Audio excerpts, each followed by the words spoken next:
And our friends in the media, we just ask that you please silence your cell phones. Also, if you're asking a question to a coach, student athletes, to provide your name and affiliation for each question. Greatly appreciate that. Those that are joining us via Zoom, you can ask a question with the hand feature. And then the last but maybe the most important, recording the press conference on cell phones or cameras is prohibited.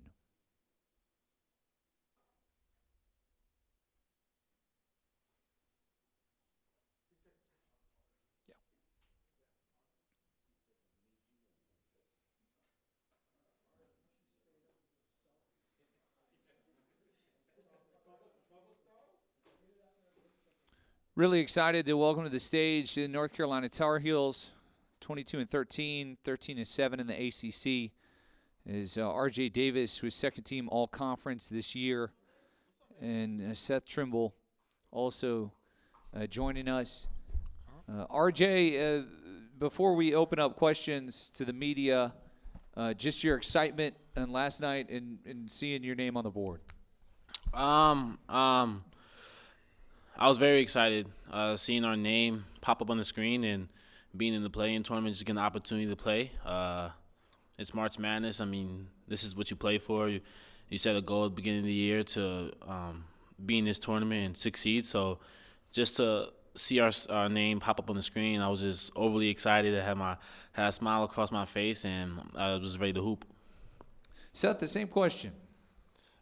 Super grateful, super blessed. I didn't have the most expressing reaction, but I was just kind of really locked in on the show and just saw our name really quickly. And then I saw that we'd have a chance to be able to play Milwaukee, where I'm from. So it was a bunch of emotions for me. But like I just said, just to get a chance to play in this tournament and succeed here, what you want to do is, I mean, it's a surreal experience and, I mean, something that only a few people can, accomplish. So we're grateful. For those that are here, if you have a question, raise your hand. We'll get you a microphone. Let's start in the first row on the end. Andrew Jones, Tar Heel Illustrated. You mentioned your reaction on that video that went viral. What was going through your mind, and what have you heard about your reaction? What somebody said to you that kind of? I was just shocked. I mean, I expected ourselves to make the tournament, but the show had literally like just started, so I was kind of just like zoned out a little bit or locked in, whatever you want to say. And then it was a crazy full circle moment for me because my dad and I 2 days ago were just talking about, how we could like get the opportunity to play in Milwaukee. And, I always joke about what Coach Davis bringing the team to Milwaukee, playing a game against Marquette, whatever it is. But now we actually get the opportunity. So a bunch of things are going on in my mind, but that was definitely the biggest one. And then I've seen a lot of people say, I don't know if you're familiar with this, clip farming or farming. That's what we say in this generation. So I've seen a lot of jokes from it, but I was really just locked in on the show. And I mean, super excited in the moment. Yeah. This is for both you guys. When you saw Louisville pop up as an 8, did you think, oh crap, if they're an 8, we might be in trouble? I mean, yeah, I mean, just think, because Louisville had a really good year, and I feel like an 8 seed was kind of disrespectful to them. So, but then I didn't really know where we were going to end up as. So it was kind of just like a guessing game, like what seed we were going to be. So, yeah. I just took it as Before you answer that, Seth, just a question for some of the folks that weren't able to hear it. It was the thought of Louisville opening up as an 8 seed and where that was in their minds and playing in the same conference. Go ahead, Seth. Sorry.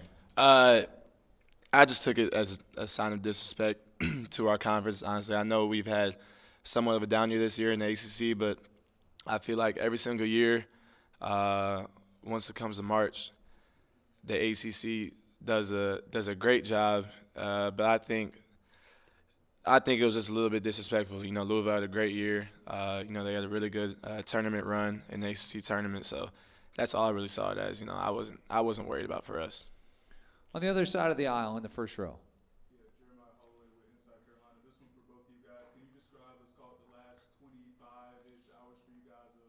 Finding out where you're going to play, who you're playing, getting up here, everything. Can you kind of describe like what that whole, I guess this last day or so has been like? It's been a whole lot of anticipation, I feel like. The last we had practice yesterday, and we practiced around 4 o'clock, I think. And while we were practicing, we had no idea. Coach Davis gathered us around and told us, as of right now, he doesn't know. But we're gonna practice, and we're gonna focus like we're playing. In the next couple of days. He said we'll most likely be playing Tuesday or Wednesday, and we all knew that was a deal. But a whole lot of anticipation. We watched the show as a team, as y'all saw. So it was just fine. We were finally able to release that excitement, when we saw the good news. So. RJ, you want to chime in on that? I agree with what Seth said. I think it was a quick turnaround for us. Obviously, things happening so quick. You find out that you're playing either Tuesday or Wednesday. We found out last night that we were playing Tuesday, so we had to hop on a plane.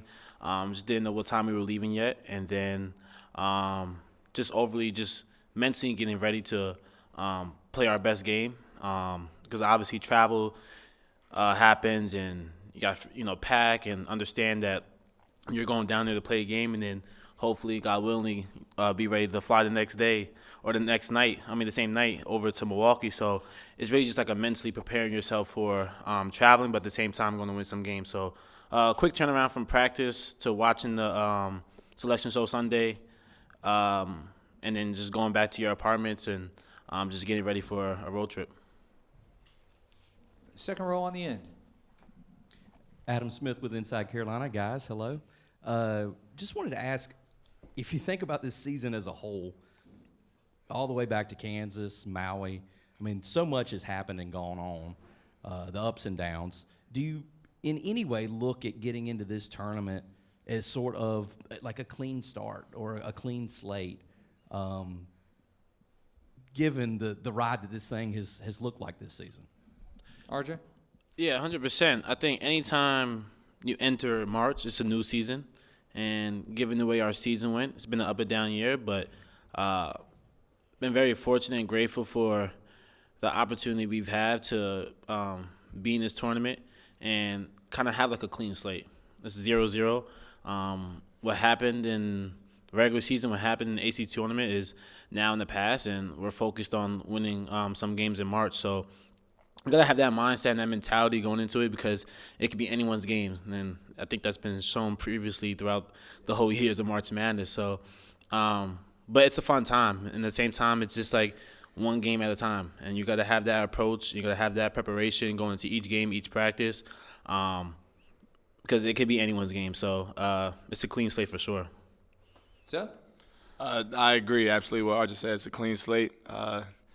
We're not looking back on what went wrong this season and what went right for us this year, because if we do that, we'll know we get left behind. There's no time for that. So we're looking on to San Diego State today, and then we go from there. So it's 0-0, but yeah, there's no time to look back into the past. Third row in the middle. Will Martin, University of Dayton Media. In the past seasons, teams have talked about the do-or-die feeling in the first four. How do you stay calm and confident in that kind of environment? Seth? It's been do or die for us for the last month, so we're good. We're good. Simple as that. RJ, do or die mentality. I agree with what Seth said. Other questions for our student athletes? Let's go to the back row here. Paul Chu, University of Dayton Media. For RJ, this is your 5th year with the Tar Heels, showing your loyalty and commitment towards the team. How are you going to use your experience and knowledge coming into the first four tournament? That's a great question. Really just rely on my teammates and my coaching staff. Obviously, being in college for a long time, 5 years, but then experiencing what I experienced in March Madness and the NCAA Tournament. It's a once-in-a-lifetime opportunity. From playing in the Final Four national championships to Sweet 16s to Elite Eights, those is what you dream of, and it's a hard route to get there. So my approach, my mentality is kind of just, stay confident, stay composed, one game at a time, and understand that, we have a team behind us that can really do a lot of great things. And like Seth said, it was a do-or-die situation for us for the past month, and whether we realized it or not, we performed at a high level. So I think that's a good sign for us, knowing that when our back's against the wall, when pressure's on us, we're able to perform at a high level. And we don't really see it as pressure. And I think that's what will be my message to the team. It's really about the opportunity and what are you going to do with the opportunity? What are you going to do with, are you going to take advantage of it? And I feel like we did it the past month, and we just got to carry this over into the stretch. And just an additional thing. So you posted earlier, like about a day ago, that you're very blessed to have this opportunity.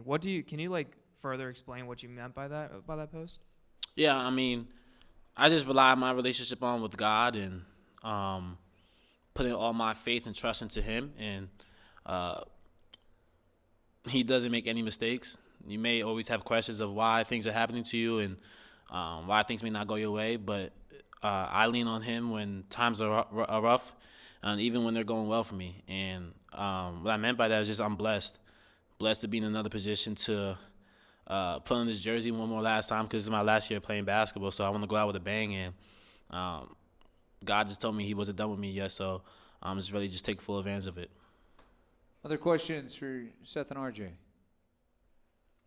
Let's go to the third row in the back. Hey, Patrick Sobuski from University of Dayton. You guys coming in as 11 seed, last team in the field. It's the lowest UNC's ever been seeded. Do you feel as if you have something to prove for this tournament? Seth? Absolutely.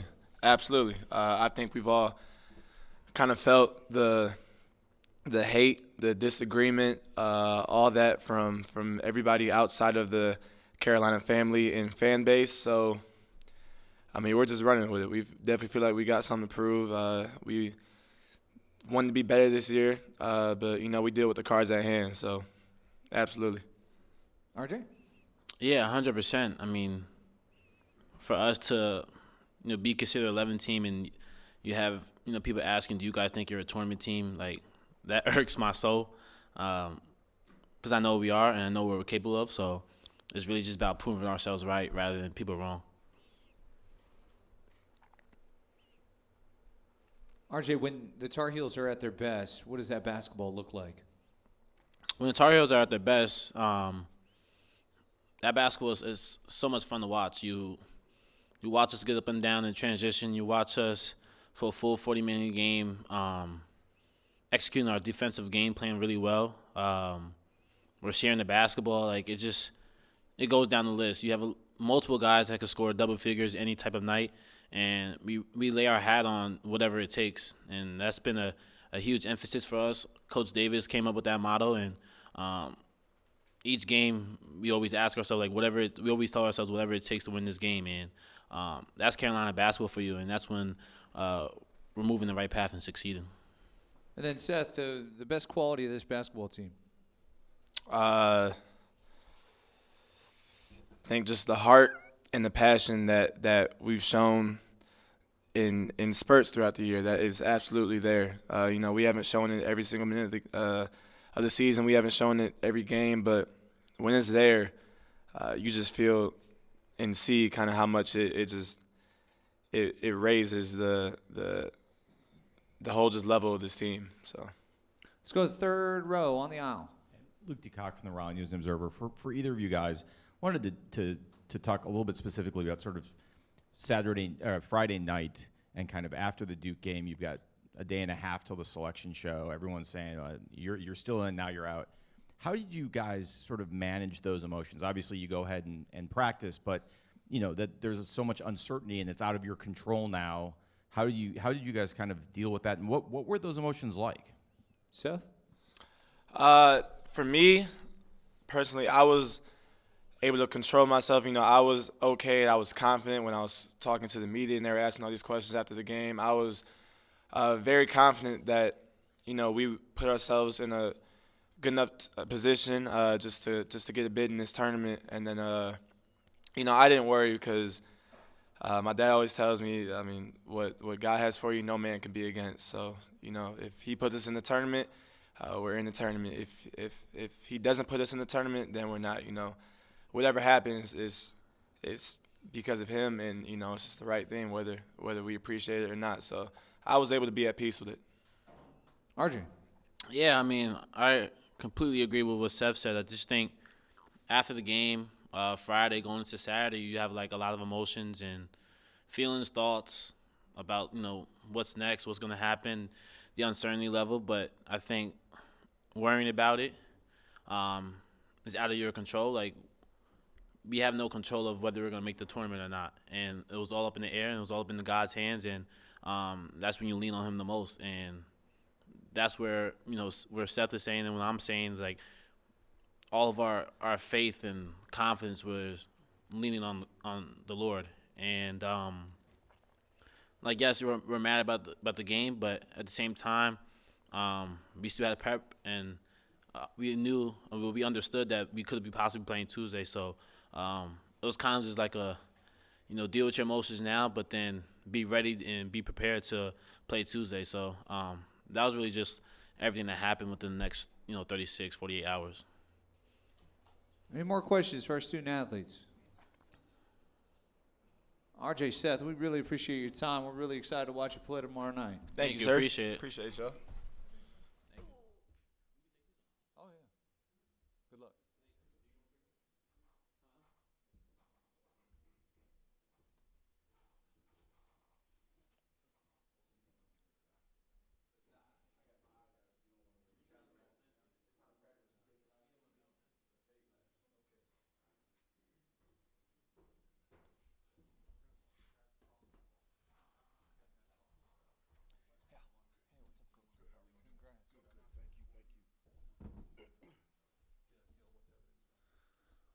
All right, this time we're really excited to welcome Hubert Davis, the head coach of the North Carolina Tar Heels, in his fourth season as the man in charge. And, Coach, before we open up questions for the media, I do want to ask a question personally and just your excitement last night and seeing your name called.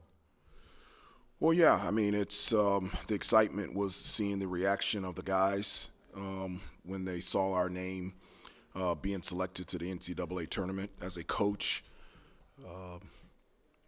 that's what drives you. That's what gives you joy, is to see the reaction and the happiness and the joy from the players, and to see how excited they were to be a part of this, and was something that I will remember for the rest of my life, and something that always brings joy to my heart.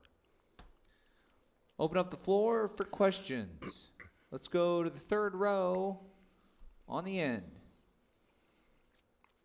Hubert, Luke DeCock from the News and Observer. I'm just curious, you come off a tough loss Friday night. You have time to wait for the selection show. How did you sort of try to manage their emotions and sort of kind of get to the point where you'd find out the answer on Sunday? Like, that's a difficult time for kids and athletes to sort of deal with that uncertainty.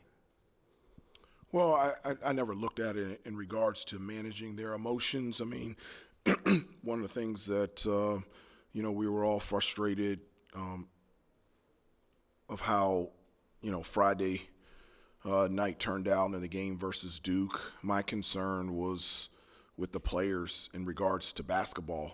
I thought I was so proud of their fight, being able to come back down from 24 in the second half and to put ourselves in a position to possibly win that game. And so it was a dramatic ending, and so my focus was on the players and supporting them and encouraging them from a hard-fought loss. Let's go to the third row on the end. Patrick Zabluski from the University of Dayton. What's your preparation look like, having such a quick turnaround from finding out you're playing? I couldn't hear you. What is? What's the preparation look like, Yeah. finding out you're playing in this game on Sunday and then having to play on Tuesday? Yeah, I mean, this is the preparation is the same. I mean, we've played 3 games in a row in Maui. We've played 3 games in a row in the ACC tournament. There's twice during conference season where we've had Saturday games and then had to play Monday against a different opponent on the road. And so in regards to preparation and practice, none of that has changed, and we'll be prepared to play our best tomorrow against a really good San Diego State team. Go across the aisle. Paul Chu, media for the University of Dayton. So Ian Jackson, he is a six-man and also a freshman for the Tar Heels. What are your initial thoughts of how he's experiencing the beginning for his March Madness career and how he's initially feeling in general about this whole feeling and everything? Well, I mean, all of them are, really excited. I don't know the exact number, but at least I think half of our team, most of our team, this is the first time that they've experienced the NCAA tournament. And so they're excited, but they have no idea what they're excited about. But Ian this year has been one of our better players. I mean, our success, a lot of it has been directly tied to how talented Ian is and his ability to score, his ability to make plays on both ends of the floor, and just the type of kid and character he is. It's been so much fun coaching him this past year, and he's somebody that always brings a smile and puts it on your face every day. Let's go to the second row, across the aisle, on the end. Marcus Hartman, Dayton Daily News. Coach Dutcher has, coached for a long time, has a lot of experience, but he said this is a new experience for him. I'm thinking it's a new experience for you. I just wonder what are your initial impressions of being in the first four?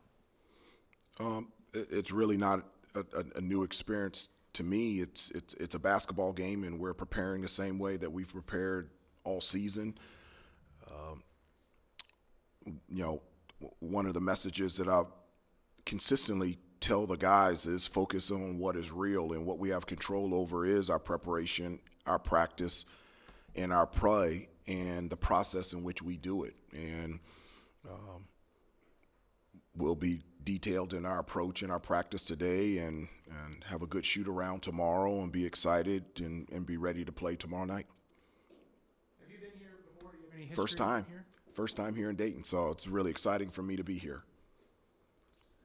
The third row. Will Martin, University of Dayton Media. This town loves its basketball, and these games are going to be they're going to have a lot of energy. So how important is it to have the crowd on your side? Well, I think it definitely helps, but I think, it's going to be a packed house, and there's going to be a lot of energy in the building, and rightfully so. And that's something that our players and our coaching staff, myself personally, always feed off on, and are really looking forward to it. As I said before, this is my first time here to Dayton, obviously my first time here for the first four. I've seen it on TV, and to be able to experience it is something that I'm really looking forward to tomorrow night. Third row on the end. Caleb Zappi, University of Dayton. Do you anticipate any changes in tempo or style ahead of the San Diego State game? For us or for? Yeah, no. I mean, for 35 games, this is who we are. And, from an offensive standpoint, we've been clear, definitive that we like to play at a fast pace. We like to be the fastest team and from free throw line to free throw line, and our transitioning from defense to offense, regardless of it's made, missed basket, turnover, we want to play at pace. And but it's also important for us to play with purpose and pace, taking care of the basketball and trying to dominate points in the paint through post and penetration, and putting ourselves in a position to get to the free throw line and generate really good threes off those penetrations and off those post catches. And so that's something that we've done consistently offensively for 35 games, and we're not changing it for tomorrow night. Coach, in looking at your last 10 games, only 2 losses, and both coming against Duke. Do you feel like your team is playing some of its best basketball here at the end of the season? Well, I don't feel it. We are. I mean, we're just and where we are better is we're consistently doing the little things that allow you to experience big things out there on the floor. I think at the beginning of the year, we had struggled with inconsistencies in terms of little things like boxing out, defending without fouling on the offensive end, our shot selection, turning the ball over, and those are things that we're consistently doing a lot better. And as a result of that, our team has played a lot better. And over the last month and a half, and you mentioned those 10 games, we have improved a lot. Third row. Paul Chu, University of Dayton Media. So taking it to the media, a lot of people are stating that you guys don't belong here, and they're surprised that you got the last pick for the first four. What are your initial thoughts, and what do you have to say in general about those thoughts about the social media saying you guys don't belong here? What do you have to prove? I don't have any thoughts, and I'm not on social media. So in regards to those comments, that would be negligent on my part to comment on something I've never read or never heard. And so I'm not on. I didn't listen to bracketology. Didn't listen after our name was selected on CBS. I didn't listen to the telecast. I haven't listened to anybody's comments in regards to selection, seedings. And so I know that we're really excited to be a part of this, and we're looking forward to tomorrow night. Coach Dutcher was up here and mentioned that the score can't be in the 80s or 90s. He feels like it's got to be in the 70s for the Aztecs to win. For you, what's the most important key in tomorrow night and getting a victory and moving on to Milwaukee? Well, there's a number of things. I would probably say first thing is our ability to take care of the basketball. San Diego State is obviously an outstanding defensive team. They do a terrific job guarding the ball one-on-one, creating turnovers, making it difficult to score consistently in the paint and get to the rim. And so for us, taking care of the basketball and being able to generate good shots, that's just going to be huge for us. And when we've been able to do that this year, we've either been able to make the shot, and if we don't, we can get to the offensive glass, or we get fouled, get to the free throw line. So our efficiency and our approach from an offensive standpoint of taking care of the basketball and getting good shots is going to be really important for us. Let's go to the second row on the end. Hey, Hubert, Ariel Bynum with Tar Heel Tribune. Obviously, your faith is really big to you, and it is also for Ian Jackson and what he's going through with fasting in Ramadan. What are the challenges that you've seen for him going through that? And it's kind of what the NC State player went through last year. One of the things for Ian is we're supporting him. The challenge is you would have to ask him. I'm not going through it. And so, but we support Ian, and we're thankful for not just Ian, for all of our players and their faith, and that's something that we support in all of our players and all of our staff. But is it odd that he goes to team meals and he just talks to everybody and doesn't eat? No, not at all. I think it's quite natural that Ian comes and is talking the whole meal. Other questions for Coach? Second row on the end. Coach Marcus Hartman, Dayton Daily News. Seth did say that they were kind of aware of some of the social media hate that they've seen, and that they're going to use that as a motivation. But I wonder, do you want to make sure that's not too motivating? They maybe keep an even keel with that kind of a thing, or hear it but not hear too much about it? No, I mean, I speak to the guys not just in regards to the NCAA tournament. All year long, I tell them that, you're going to have to learn how to turn down the noise from the phone, the family, the friends, and the Carolina college basketball fans. And they asked me, what is noise? And noise is anything that doesn't help you become a better person, a better player, and a better teammate. And so anything that doesn't help you become those three things, and you're going to have to learn how to turn down or turn off that noise. I also talk to them about focusing on what is real. I give them a Bible verse, Proverbs 4:25, where it says, keep your eyes straight ahead, ignore all sideshow distractions. Why I give them that is what is real is our preparation and our practice and our play against San Diego State. Anything else outside of that is really irrelevant. Any more questions for Coach? Coach, we appreciate everything, and we are so excited watching your group play tomorrow night. All right, thank you very much. Well, that concludes our press conferences for today. A reminder, tomorrow night we'll start at 6:40 with St. Francis and Alabama State, followed by North Carolina and San Diego State. Hammond Communications is going to post the recording of the press conference in the NCAA Digital Media Hub. That's ncaa.veritone.com. And transcripts are also going to be provided here shortly. Thank you.